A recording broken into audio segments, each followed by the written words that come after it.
জীবনের সবচেয়ে গুরুত্বপূর্ণ মোড়গুলো প্রায়ই আসে খুব সাধারণ কোনো ঘটনার আড়ালে। আমার জীবনেও এসেছিল এক বিকেলবেলায়, যখন আমি শুধুমাত্র গণিত পড়ানোর তাগিদে আরিশাদের বাসায় যাই। আমার তখন কলেজ পেরিয়ে সবে ভার্সিটিতে পা রাখা। টিউশনির টাকাটা তখন আমার কাছে স্বাধীনতা আর ছোটোখাটো খরচের সমার্থক। আরিশা তখন ক্লাস 8-এ পড়ে। ওকে পড়ানোর দায়িত্বটা নিতে হলো, কারণ আমার এক সিনিয়র ভাইয়ের কাছে ওর বাবা মা আমার নাম সুপারিশ করেছিলেন। প্রথম দিন যখন ওর ঘরে ঢুকি, তখন আরিশা জানালার ধারে বসে একটা কমিকস পড়ছিল। আমাকে দেখে কেমন যেন একটা অপ্রস্তুত হাসি দিয়ে উঠে দাঁড়ালো। তুমি আরিশা? ওর চোখ দুটো ছিল বড় আর কৌতূহলী। আরিশা হ্যাবোধকভাবে মাথা নাড়ল। ঠিক আছে, আমি শিফাত, তোমার নতুন টিউটর।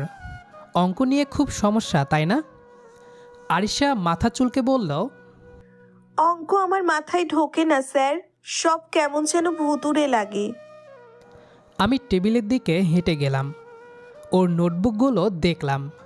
সবুজে নীলে কাভার করা খাতা, তাতে সুন্দর করে মার্জিন টানা, কিন্তু ভেতরের পাতাগুলো প্রায় খালি, বিশেষ করে গণিতের অঙ্কটা। দেখো আরিশা, আজ থেকে এই ভূতের অঙ্ক তোমার বেস্ট ফ্রেন্ড হবে, কথা দিচ্ছি। আমি ওকে খুব সাধারণ কিছু যোগ বিয়োগ বোঝাতে শুরু করলাম, কিন্তু ও যেন কিছুতেই মন দিতে পারছিল না। বারবার ওর চোখ জানালার বাইরে চলে যাচ্ছিল। আমি বুঝতে পারলাম এই পিচ্চি ছাত্রীটা মনমরা হয়ে আমার সামনে বসে আছে শুধুমাত্র বাবা মায়ের চাপে। একটু বিরক্তি দিলাম। কি ভাবছো এত? ক্রিকেট খেলা দেখছো? আরিশা চমকে উঠল, সামান্য বিব্রত হয়ে মাথা নিচু করল। না স্যার, আমি আমি ভাবছিলাম যে আজ বিকালে ফুচকা খেতে যাওয়ার কথা ছিল, সেটা মিস হয়ে গেল। আমি হেসে ফেললাম। এই সরল স্বীকারোক্তিটা আমার ভালো লাগলো। এতটুকু একটা মেয়ে, তার মাথায় ফুচকা আর খেলা ছাড়া আর কী বা থাকবে। শোনো, পড়া শেষ হলে ফুচকা ঠিকই খেতে পারবে, তবে তার আগে একটা কাজ করি, একটা ছোট চ্যালেঞ্জ। আজকের পড়াটা যদি তুমি মন দিয়ে শেষ করতে পারো, তাহলে কাল আমি আসার সময় তোমার জন্য একটা সারপ্রাইজ নিয়ে আসব। রাজি? আরিশা উৎসাহী চোখে তাকালো। সত্যি স্যার? কি সারপ্রাইজ? সেটা কাল দেখবে, এখন চলো ওই লসাগু গসাগুগুলো শেষ করি। সেদিন প্রথম দেখলাম আরিশার পড়ায় মনোযোগ, যেন ওর সারপ্রাইজ পাওয়ার আগ্রহটা ওর অঙ্কের প্রতি অনীহাকে ছাপিয়ে গেল। সেদিনের 1 ঘন্টার পড়াটা আমার মনে একটা অন্যরকম ছাপ ফেলে গিয়েছিল। আমি একজন টিউটর হিসেবে ওর ভবিষ্যৎ নিয়ে ভাবতে শুরু করলাম, কিন্তু আমি তখনও বুঝিনি যে এই পিচ্চি ছাত্রীর ছোট ছোট বায়না আর সারপ্রাইজের আবদারগুলোই একদিন আমার পুরো জীবনটার সারপ্রাইজ হয়ে উঠবে। পরের দিন আমি আরিশার বাসায় ঢুকলাম একটা ছোট কাগজের প্যাকেট হাতে নিয়ে। ভেতরে ছিল 1 প্যাকেট টকঝাল মিষ্টি চানাচুর, কারণ ফুচকার পর টকঝাল জিনিসই সাধারণত ছোটদের বেশি প্রিয় হয়। কলিং বেল বাজাতেই আরিশার মা দরজা খুলে দিলেন। আমি সোজা আরিশার পড়ার ঘরে গেলাম। আরিশা টেবিলের ওপর বই খুলে বসেছিল, কিন্তু বইয়ের ওপর ওর কোনো নজর ছিল না। আমাকে দেখেই ওর চোখ ঝলমল করে উঠল। স্যার, আপনি এসেছেন? সারপ্রাইজ এনেছেন? ওর গলার উচ্ছ্বাস আমাকে মুগ্ধ করল। আমার মনে হলো আমি শুধু একজন টিউটর নয়, ওর কাছে আমি যেন একজন জাদুকর, যে সামান্য জিনিস দিয়েও ওকে খুশি করতে পারে। এনেছি, তবে সেটা ক্লাস শেষ হওয়ার পর। এখন খাতা খোলো, কালকের হোমওয়ার্কগুলো আগে দেখি। আরিশা কিছুটা মনমরা হলো, কিন্তু খুব দ্রুত নিজেকে সামলে নিল। আচ্ছা, ঠিক আছে স্যার। আশ্চর্যজনকভাবে আরিশা কালকে লসাগু গসাগুর অঙ্কগুলো প্রায় সবই ঠিকঠাক করেছে। আমি সত্যিই খুশি হলাম। খুব ভালো হয়েছে আরিশা, আমি জানতাম তুমি পারবে। তুমি যখন মন দাও তখন তুমি খুব তাড়াতাড়ি শিখে ফেলো। আপনি ভালো করে বোঝান তো, তাই শিখেছি। ওর এই ছোট্ট প্রশংসা আমার শুনতে খুব ভালো লাগলো। ওকে পুরস্কৃত করতেই হবে। আমি প্যাকেটটা ওর দিকে এগিয়ে দিলাম। এই নাও তোমার সারপ্রাইজ। এটা তোমার কালকের ভালো পারফরমেন্সের জন্য। আরিশা প্যাকেটটা হাতে নিয়ে দেখল। চানাচুরের প্যাকেট দেখে ওর মুখটা প্রথমে সামান্য থমকে গেল। হয়তো বড় কিছু আশা করেছিল, কিন্তু পর মুহূর্তেই ও হাসিটা ধরে নিল।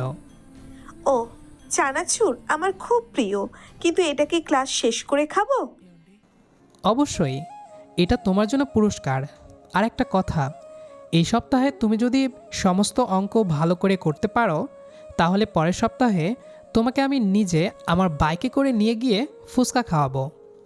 কোনো ক্লাস মিস হবে না, কেমন? আরিশার চোখ দুটো আবার আলো ঝলমল করে উঠল। এবার ওর খুশিটা ছিল সত্যিকারের। সত্যি বলছেন স্যার? আপনি আমাকে বাইকে করে ফুচকা খাওয়াতে নিয়ে যাবেন? হ্যাঁ, সত্যি বলছি। তবে তার জন্য পিচ্চি ছাত্রী হিসেবে তোমাকে তোমার দায়িত্ব পালন করতে হবে। সেদিন থেকে আরিশার পড়াশোনায় একটা বিরাট পরিবর্তন এলো। প্রতিটা ক্লাস, প্রতিটা অঙ্ক ওর কাছে যেন একটা চ্যালেঞ্জ হয়ে দাঁড়ালো। আর আমি দেখলাম এই মেয়েটা শুধু বইয়ের পাতায় নয়, আমার মনের ভিতরেও একটু একটু করে জায়গা করে নিচ্ছে। ওর চঞ্চলতা, ওর হাসি, ওর সরলতা দিয়ে। সপ্তাহের শেষে আরিশা তার কথা রেখেছিল। অঙ্কগুলো সে অবিশ্বাস্যভাবে ভালো করেছিল। শনিবার বিকেলে ওকে বাইকের পেছনে বসিয়ে যখন শহরের ফুটপাত ধরে ফুচকার দোকানের দিকে যাচ্ছিলাম, তখন বাতাসের সাথে ওর খিলখিল হাসিটা আমার কানে আসছিল। বাইকের আয়নায় একবার তাকিয়ে দেখলাম আরিশা খুব আনন্দ পাচ্ছে। স্যার, আপনার বাইকটা খুব ফাস্ট চলে। সাবধানে বসো পিচ্চি ম্যাডাম, পড়ে যেও না যেন। ফুচকার দোকানে পৌঁছে যখন দুজন পাশাপাশি বসে ফুচকা খাচ্ছিলাম, তখন আর মনে হচ্ছিল না যে আমি ওর টিউটর আর ও আমার ছাত্রী। মনে হচ্ছিল আমরা দুজন দুজনের বন্ধু। আমার তখন মনে আসেনি যে এই বন্ধুত্ব, এই ফুচকা পর্বের সরল আনন্দ ভবিষ্যতে আমার সম্পর্কের একটা রোমান্টিক ভিত তৈরি করে দেবে। সেই ফুচকা পর্বের পর আমাদের সম্পর্কটা যেন আরও একটু গাঢ় হলো। আরিশা তখন শুধু আমার ছাত্রী ছিল না, ছিল আমার একজন বিশ্বস্ত বন্ধু, যে আমাকে তার স্কুলের গল্প শোনাতো, তার বন্ধুদের ঝগড়ার কথা বলতো, এমনকি তার প্রিয় নায়কের কথাও বলতো। আমি ধৈর্য ধরে শুনতাম, পরামর্শ দিতাম, আর মাঝে মাঝে হালকা করে হাসতাম। এভাবেই বছর দুয়েক কেটে গেল। আরিশা এখন ক্লাস 10-এ। সেই পিচ্চি ছাত্রী এখন আর ততটা পিচ্চি নেই। তার কণ্ঠে এসেছে লাবণ্য, হাসিতে লাজুকতা, আর তার চেহারায় ফুটে উঠেছে তারুণ্যের এক স্নিগ্ধ আভা। সে এখনও আমার দিকে সরল চোখেই তাকায়, কিন্তু সেই দৃষ্টিতে এখন কিছু একটা যেন নতুন করে খেলা করে। আর আমি অনুভব করতে শুরু করলাম এক অদ্ভুত অস্থিরতা। প্রতি সপ্তাহে ওর ক্লাসের সময়টা আমার কাছে অন্যরকম এক আনন্দের মুহূর্ত হয়ে দাঁড়ালো। আমি নিজেও যেন অধীর আগ্রহে অপেক্ষা করতাম কখন সেই বিকেলটা আসবে আর আমি ওর বাসায় যাব। একদিন পড়ানোর ফাঁকে আমি অন্যমনস্ক ছিলাম, আসলে ওর দিকে তাকিয়েছিলাম। সে তখন কিছু একটা বোঝার চেষ্টা করছিল, মাথা নেড়ে নিজের মনেই আওড়াচ্ছিল কিছু সূত্র। হঠাৎ করেই ও আমার দিকে তাকালো। স্যার, কি দেখছেন? ওর প্রশ্নে আমি সামান্য অপ্রস্তুত হলাম। আমতা আমতা করে বললাম, না কিছু না, তোমার লেখাগুলো দেখছিলাম। এখন লেখায় আরও পরিচ্ছন্নতা এসেছে। আরিশা হাসল। সেই হাসিটা আমার বুকের ভেতর কেমন যেন একটা তোলপাড় সৃষ্টি করলো। শুধু লেখা, আর কিছু কি ভালো লাগেনি? ওর চোখে ছিল দুষ্টুমি ভরা কৌতূহল। আমি দ্রুত চোখ ফিরিয়ে নিয়ে বললাম, মন দিয়ে পড়ায় মনোযোগ দাও আরিশা। এই বয়সে এসব কথা বাদ দিয়ে নিজের লক্ষ্য স্থির করো। লক্ষ্য স্থির করাই তো আমার কাজ সিফাত স্যার, আমি সেটাই করছি।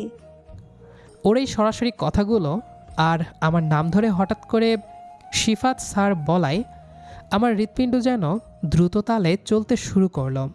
আমি অনুভব করলাম আমি ওর প্রতি আকৃষ্ট হচ্ছে, কিন্তু সঙ্গে সঙ্গেই আমার বিবেকের দংশন শুরু হলো।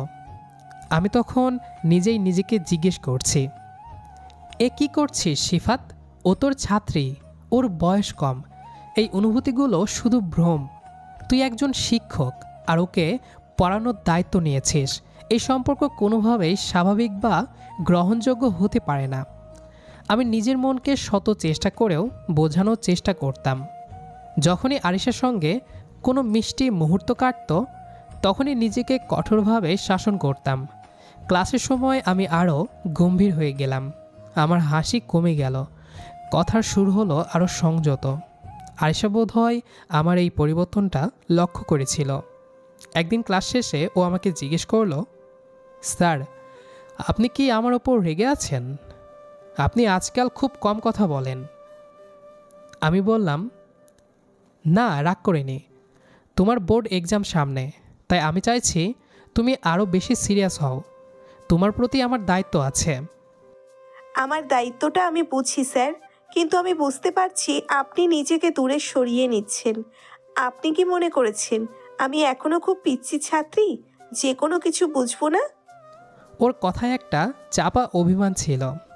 আমার তখন খুব ইচ্ছে করছিল ওকে জড়িয়ে ধরে বলি, না, তুমি পিচ্ছি নও, তুমি আমার জগৎ হয়ে উঠছ। কিন্তু সেই ইচ্ছাকে আমি জোর করে গলা টিপে মারলাম। না আরিশা, তুমি বড় হয়েছ, আর সেই কারণেই আমি চাই তুমি শুধু তোমার পড়ায় মন দাও। আমাদের এই শিক্ষক ছাত্রীর সম্পর্কটা যেন এর চেয়ে বেশি কিছু না হয়। আমার কথাগুলো ওকে আঘাত করলো। ও আর কোনো কথা বলল না, শুধু চোখ নিচু করে রইল। আমি তখন জানতাম না আমার এই দূরত্ব তৈরি করার চেষ্টাটা আমাদের দুজনের আকর্ষণকে আসলে আরও জটিল সমীকরণের দিকে ঠেলে দিচ্ছিল। সময় কারোর জন্য অপেক্ষা করে না, আমাদের সম্পর্কের টানাপোড়েনের মধ্যেও না। আমার সেই কঠোরতা, নিজেকে গুটিয়ে নেওয়ার চেষ্টা, সব কিছুর মধ্যে দিয়েই আরও একটি বছর দ্রুত কেটে গেল। আরিশা এখন ক্লাস 10-এর গণ্ডি পেরিয়ে এসএসসি পরীক্ষার্থী। সেই পিচ্চি ছাত্রীটা এখন সত্যি একজন পূর্ণাঙ্গ তরুণী। এই এক বছর আমি নিজেকে আরও বেশি করে নিয়মের বেড়াজালে বেঁধেছিলাম, কিন্তু আরিশা ছিল তার ঠিক বিপরীত। সে আমার সব গাম্ভীর্যকে বুড়ো আঙ্গুল দেখিয়ে ভালোবাসার প্রকাশ ঘটাতে থাকলো। ওর 18তম জন্মদিনের দিনটা আমার স্পষ্ট মনে আছে। পড়ানো শেষ করে আমি উঠতে যাব, তখন আরিশা আমার পথ আটকে দাঁড়ালো। ওর হাতে একটা ছোট লাল মখমলের বক্স। স্যার দাঁড়ান, একটা জিনিস দিতে চাই। আমি কিছুটা কৌতূহলী, কিছুটা ভীতু হয়ে দাঁড়ালাম। এটা কি আরিশা? আমাকে কেন দিচ্ছ? এটা আজকের উপহার নয় স্যার, এটা আমার বোনের কথা। আপনি জানেন আমি আপনার জন্য কি অনুভব করি? আমার কাছে টিচার স্টুডেন্টের সম্পর্কটা কবেই শেষ হয়ে গেছে। আমি আপনাকে ভালোবাসি সিফাত। ও খুব শান্তভাবে দৃঢ়তার সাথে কথাগুলো বলল। আমার হাত তখনও কাঁপছিল। আমি দ্রুত নিজেকে সামলে নিয়ে গম্ভীর হয়ে গেলাম। আরিশা, এসব কি বলছো? তোমার বয়স কত? আর আমি কে? তুমি আমার ছাত্রী। এসব ভুল ধারণা তোমার মন থেকে দূর করো। তুমি হয়তো আমার প্রতি দুর্বল, কিন্তু এই সম্পর্ক সমাজের চোখে কখনো স্বাভাবিক হবে না।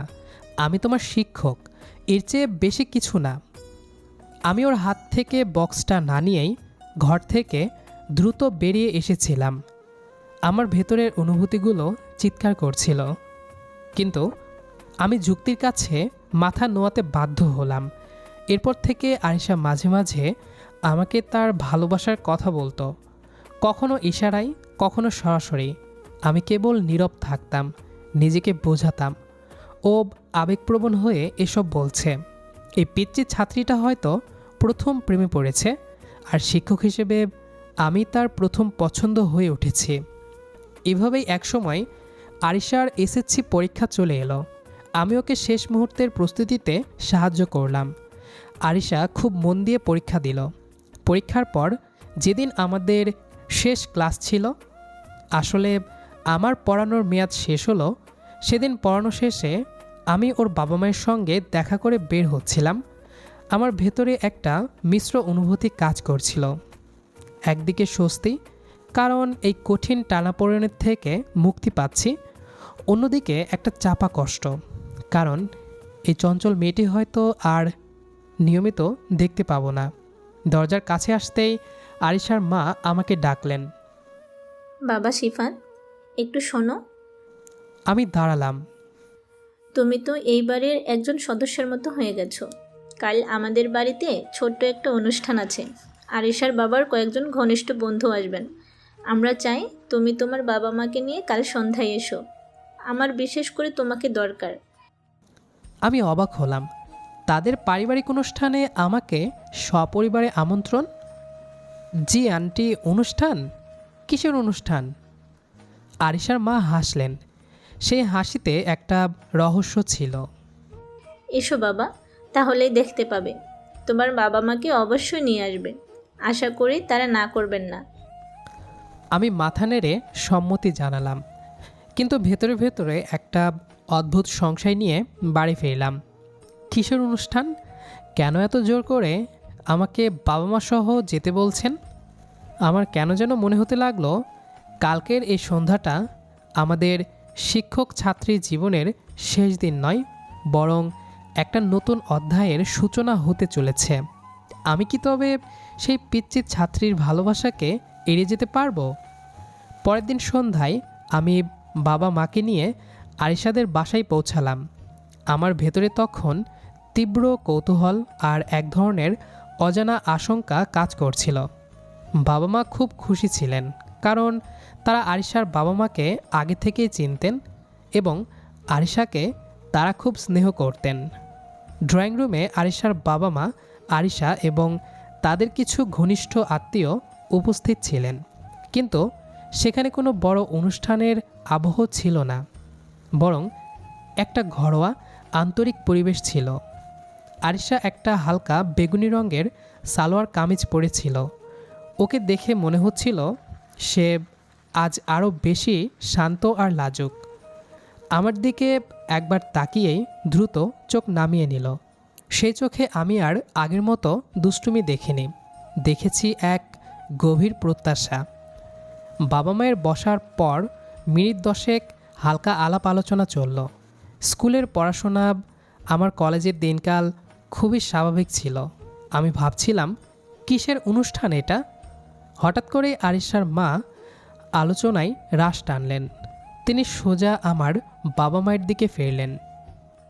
একটা বিশেষ কারণে আজ আপনাদের এখানে ডাকা। আপনারা জানেন, শিফাত গত 3 বছর ধরে আরিশাকে শুধু পড়ায়নি, ওকে এক অভিভাবকের মতো দেখভাল করেছে। এই দুজনের সম্পর্কটা আমরা অনেক দিন ধরেই লক্ষ্য করছি। আমি অস্বস্তিতে নড়ে উঠলাম। আমার বাবা মা আগ্রহ নিয়ে শুনছিলেন। আরিশা এখন বড় হয়েছে।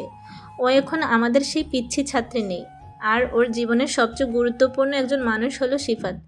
আপনারা হয়তো লক্ষ্য করেছেন, ও শিফাতকে শুধু টিচার হিসেবে দেখে না।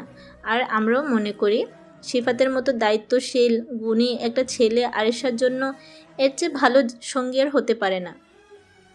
আমার হৃৎপিণ্ড যেন দ্রুতগতিতে দৌড়াতে শুরু করলো। আমি বুঝতে পারছিলাম কি ঘটতে চলেছে। আমি চোখ তুলে একবার আরিশার দিকে তাকালাম। সে তখন মাথা নিচু করে বসে আছে, তার কানে লালচে আভা।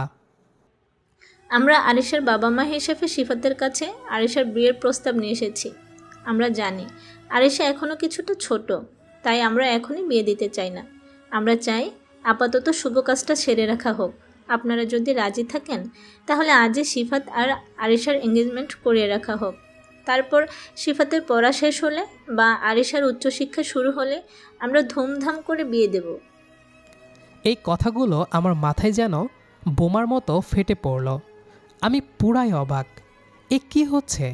যে সম্পর্ককে আমি দিনের পর দিন অস্বীকার করে এসেছি, যে ভালোবাসা আমি স্রেফ ছাত্রীর আবেগ বলে এড়িয়ে গিয়েছি, আজ সেই সম্পর্ককে দুইজনের পরিবারই আনুষ্ঠানিক স্বীকৃতি দিতে চাইছে। আমি যখন কিছু বলার জন্য মুখ খুলতে গেলাম, তখনই আমার বাবা হাত তুলে আমাকে থামিয়ে দিলেন। আমার বাবা বললেন, আরিশার মা, আমরা সত্যিই খুব খুশি হলাম। সিফাত আমাদের খুব লক্ষ্মী ছেলে, আর আরিশাও আমাদের কাছে বাড়ির মেয়ের মতো। আপনার প্রস্তাবে আমাদের কোনো আপত্তি নেই। সিফাত আরিশার জীবনে থাকলে আমরা নিশ্চিন্ত। এই শুভ কাজে আমাদের পূর্ণ সম্মতি আছে। ব্যাস, সব শেষ। আমার সব যুক্তি, সব দ্বিধা, সব সংকোচ এক মুহূর্তে ভেঙে গেল। আমি শুধু চুপ করে বসে রইলাম। এর চেয়ে বড় সারপ্রাইজ আমি জীবনে পাইনি। আর সেই পিচ্চি ছাত্রী আজ সত্যি আমার জীবনের অংশ হতে চলেছে। এরপরে সব কিছু যেন একটা ঘোরের মধ্যে দিয়ে কাটল। কিছুক্ষণের মধ্যেই আরিশার খালা একটা সুন্দর ট্রেতে দুটো আংটি নিয়ে এলেন। হালকা ঘরোয়া পরিবেশে আমার আর আরিশার বাগদান সম্পূর্ণ হলো। যখন আরিশা আংটিটি পরিয়ে দিতে আমার হাত ধরল, তখন ওর হাত কাঁপছিল। আংটিটা হাতে পরাতেই ওর চোখে এক ঝলক আনন্দাশ্রু দেখতে পেলাম। আর আমার মনে হলো হয়তো এই নিয়তি সত্য। আরিশার ভালোবাসা স্রেফ আবেগ ছিল না, এটা ছিল আমাদের অনাগত ভবিষ্যতের বীজ। সেই মুহূর্ত থেকে আরিশা আর আমার কাছে শুধু ছাত্রী রইল না, আমার চোখে সে এখন পিচ্চি ছাত্রী থেকে হবু বউ। বাগদানের আংটিটা আমার আঙ্গুলে তখনও শীতল স্পর্শ দিচ্ছিল। সমস্ত ঘটনা এত দ্রুত ঘটল যে আমি যেন ঘোরের মধ্যে ছিলাম। আমার বহুদিনের তৈরি করা শিক্ষক ছাত্রীর দেওয়ালটা নিমিষেই ভেঙে গেল। এই মুহূর্তে আমি আর আরিশার টিউটর নই, আমি ওর হবু স্বামী। অনুষ্ঠান শেষে যখন সবাই হালকা গল্পে ব্যস্ত, আমি কোনো মতে সুযোগ খুঁজে নিলাম। আমার মাথার ভেতরে হাজারো প্রশ্ন ঘুরপাক খাচ্ছিল। আমাকে জানতে হবে এই পুরো পরিকল্পনার নেপথ্যে কে ছিল। আমি নিঃশব্দে আরিশার পড়ার ঘরের দিকে গেলাম। দরজার সামনে আসতে শুনলাম ভেতর থেকে মৃদু সুর ভেসে আসছে। আস্তে করে দরজার ঠেলে ভেতরে ঢুকতেই যা দেখলাম তাতে আমার ঘোর কাটল না, বরং আমি আরও মুগ্ধ হলাম। আরিশা ঘরের মাঝখানে দাঁড়িয়ে হালকা দুলছিল। ওর চোখে মুখে তখন বাঁধভাঙা আনন্দ। সে আপন মনে নেচে চলেছে। ওর সদ্য পরা আংটিটা হাতের সাথে ঝিকমিক করছে। এটা আর সেই গম্ভীর অঙ্কভীতু পিচ্চি ছাত্রী নয়, এজন্য এক উচ্ছল স্বাধীন তরুণী। আমাকে দেখতে পেয়েই আরিশা মুহূর্তের মধ্যে সুরের তালে আমার দিকে এগিয়ে এলো। তার চোখ তখন হাসছে। আমার হাতটা ধরে সে আমাকেও নাচের তালে টানতে চাইল। আসুন না, আমার জীবনের সবচেয়ে বড় সুখের দিনে আপনি এমন গম্ভীর হয়ে দাঁড়িয়ে কেন? আপনি এখন আমার টিউটর স্যার নয়, শুধু সিফাত। আমি দ্রুত ওর হাত ছেড়ে দিলাম। ওর এই অবাধ উচ্ছলতা আমার ভেতরের সংকোচটাকে আরও বাড়িয়ে দিল। আরিশা, থামো, এসব কি করছো?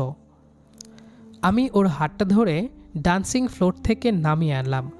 ওকে টেবিলের পাশে দাঁড় করিয়ে দিলাম। আমার কণ্ঠস্বর হয়তো একটু বেশি কঠোর শোনালো। আরিশা, আমি তোমার কাছে একটা কথা জানতে চাই। এই বাগদান, বাবা মায়ের এই সম্মতি, এত কিছু কিভাবে হলো? তুমি কি তোমার মাকে কিছু বলেছিলে? তুমি কি জোর করে এই পরিস্থিতি তৈরি করলে? আরিশা আমার চোখের দিকে সরলভাবে তাকালো। সেই দৃষ্টিতে কোনো চতুরতা ছিল না, ছিল শুধু ভালোবাসা। আমি জোর করব কেন সিফাত? আমি তো শুধু আপনাকে ভালোবাসি। হ্যাঁ, আমি মাকে অনেকবার আপনার কথা বলেছি। আমি বলেছি আপনি কতটা ভালো মানুষ, কতটা যত্ন নেন, আর আমি আপনাকে ছাড়া কাউকে বিয়ে করতে চাই না। কিন্তু মা বাবাকে বোঝানোর ক্ষমতা কি আমার আছে? ও একটু থামলো, তারপর হেসে উঠল। আসলে মাই সব করেছেন। মা আমাকে একদিন জিজ্ঞেস করেছিলেন, আরিশা, তুই কি সত্যি সিফাতকে বিয়ে করতে চাস? আমি বলেছিলাম হ্যাঁ, খুব চাই। মা তখন আমাকে জড়িয়ে ধরে বলেছিলেন, আমারও সিফাতকে খুব পছন্দ মা। এত ভালো দায়িত্ববান ছেলে আজকালকার দিনে পাওয়াও যায় না। আমি চোখ কপালে তুলে ফেললাম। আমার সব যুক্তি যেন মুহূর্তে হাওয়ায় মিলিয়ে গেল। তার মানে তোমার মা নিজেই এই সিদ্ধান্ত নিয়েছেন? হ্যাঁ, মা আমাকে বলেছেন তিনি বুঝতে পারছিলেন আপনি নিজেকে জোর করে দূরে সরাচ্ছেন। আপনি খুব দায়িত্বশীল বলে আমাদের শিক্ষক ছাত্রীর সম্পর্কটা নষ্ট করতে চাইছিলেন না। মা এটাও বুঝতে পেরেছিলেন যে আপনার মনেও আমার জন্য একটা টান তৈরি হয়েছে, শুধু আপনি স্বীকার করছিলেন না। তাই না দেরি করে নিজেই আপনাদের বাবা মাকে ডেকে এনেছেন।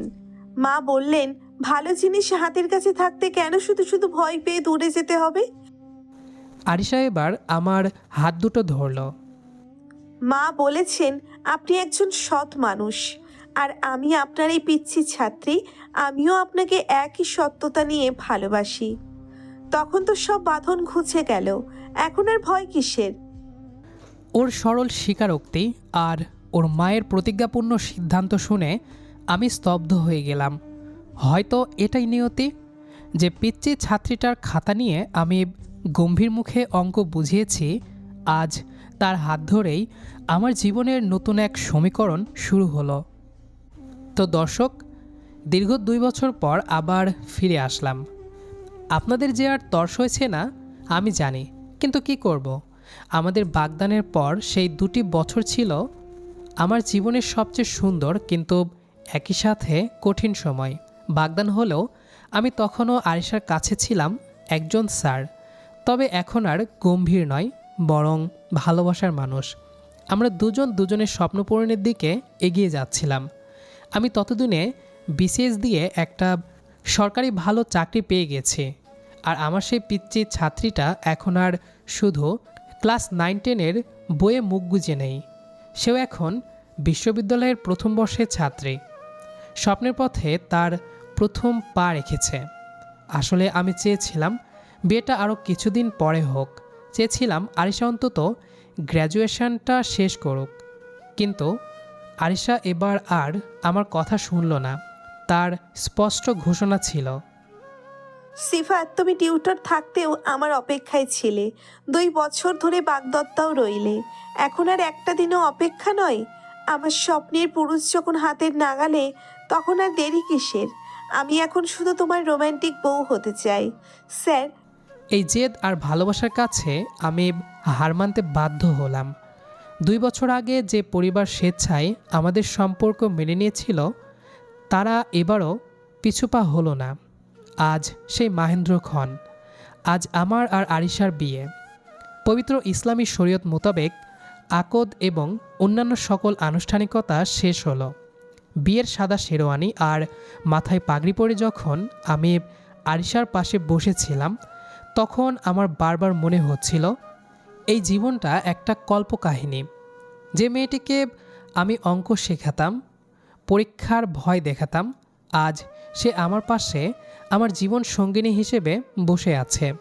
সন্ধ্যা পেরিয়ে যখন রাতের গভীরতা বাড়ল, তখন আমি প্রবেশ করলাম আমাদের বাসর ঘরে। ঘরের মৃদু আলো, সুগন্ধি ফুলের সৌরভ আরিশার সৌন্দর্যকে আরও কয়েকগুণ বাড়িয়ে তুলেছিল। লাল বেনারসি শাড়ি, ভারী গয়না আর লম্বা ঘোমটায় আমার সেই চঞ্চল পিচ্চি ছাত্রীটা যেন আজ লাজুক এক রাজকন্যার রূপ নিয়েছে। আমি আলতো করে দরজা বন্ধ করে তার পাশে গিয়ে বসলাম। হৃদস্পন্দন তখন চরম পর্যায়ে। আরিশা, তোমাকে আজ... কথা শেষ করার আগেই আরিশা দ্রুত তার লম্বা ঘোমটাটা সরিয়ে আমার দিকে তাকালো। তার চোখে ছিল দুষ্টুমি আর কৌতুক। শোনো সিফাত সাহেব, আমি জানি আপনি এখন অনেক সুন্দর সুন্দর কথা বলবেন, কিন্তু তার আগে আপনাকে একটা শাস্তি পেতে হবে। আমি হেসে উঠলাম। এই হলো আমার আরিশা? শাস্তি? কিসের শাস্তি? আমার ভালোবাসাকে আপনি কতদিন অস্বীকার করেছেন? বলেছেন আমি নাকি আপনার পিচ্ছি ছাত্রী। তখন তো পাত্তা দেননি, তাই না? সেই অপরাধে আপনাকে এখন এই 1 বছর আগে কেনা আমার দেওয়া এই ছোট্ট গোলাপটি হাতে ধরে আমাকে 3 বার বলতে হবে, আমি তোমাকে ভালোবাসি আরিশা। আমি ওর সারল্যে মুগ্ধ হলাম। এই সামান্য শাস্তিও ওর কাছে দুষ্টুমির অংশ। আমি ওর হাত থেকে গোলাপটা নিলাম। ঠিক আছে, যেহেতু আমি এখন শুধু তোমার, আর আমার সেই ছাত্রীকে আমি বহু আগেই হারিয়ে ফেলেছি, তাই স্বীকার করছি আমি ভুল করেছিলাম। আমি ওর চোখে চোখ রেখে বললাম, আমি তোমাকে ভালোবাসি আরিশা, আমি তোমাকে ভালোবাসি আরিশা, আমি তোমাকে ভালোবাসি আরিশা। আরিশা এবার শান্ত হলো। ওর মুখটা লজ্জায় লাল হয়ে উঠল। শাস্তি শেষে তার মুখটা যেন মিষ্টি হাসিতে ভরে গেল। আমিও আপনাকে অনেক ভালোবাসি সিফাত। সে আস্তে করে আমার কাঁধে মাথা রাখল। সেই মুহূর্তে সেই পিচ্চি ছাত্রী আর আমার সামনে ছিল না, ছিল আমার জীবন সঙ্গিনী, আমার হৃদয়ের রানী। জানো আরিশা, আমি যখন প্রথম তোমার বাসায় এসেছিলাম তখন ভাবিনি অঙ্কের সূত্রগুলো শেখাতে এসে জীবনের সবচেয়ে জটিল আর সুন্দর সমীকরণটা আমি নিজেই শিখে ফেলব। তুমি আমার সেই কঠিন জীবনের একমাত্র সরল সমাধান। আর আপনি আপনি আমার জীবনে সেই ফেল করা অঙ্ক ছিলেন, যাকে সমাধান করতে গিয়ে আমি আমার জীবনের সবচেয়ে বড় পুরস্কারটা পেয়েছি। আমাকে ভালোবাসার জন্য ধন্যবাদ সিফাত। আমরা দুজন দুজনকে জড়িয়ে ধরলাম। সেই আলিঙ্গনে ছিল 3 বছরের প্রতীক্ষা, অনস্বীকার্য প্রেম আর জীবনের নতুন শুরুর অঙ্গীকার। বাইরে তখন মধ্যরাত, কিন্তু আমাদের বাসরঘরে তখন নতুন দিনের সূর্যের আলো। আমার পিচ্চি ছাত্রী এখন আমার রোমান্টিক বউ, আর আমাদের ভালোবাসার গল্প যেটা আজ পূর্ণতা পেল। তো দর্শক, বিদায় নিচ্ছি আজকে এখান থেকে। অবশ্যই লাইক, কমেন্ট, সাবস্ক্রাইব করে পাশে থেকো। দেখা হচ্ছে পরবর্তী গল্পে। সে পর্যন্ত ভালো থাকবেন, সুস্থ থাকবেন। আল্লাহ হাফেজ।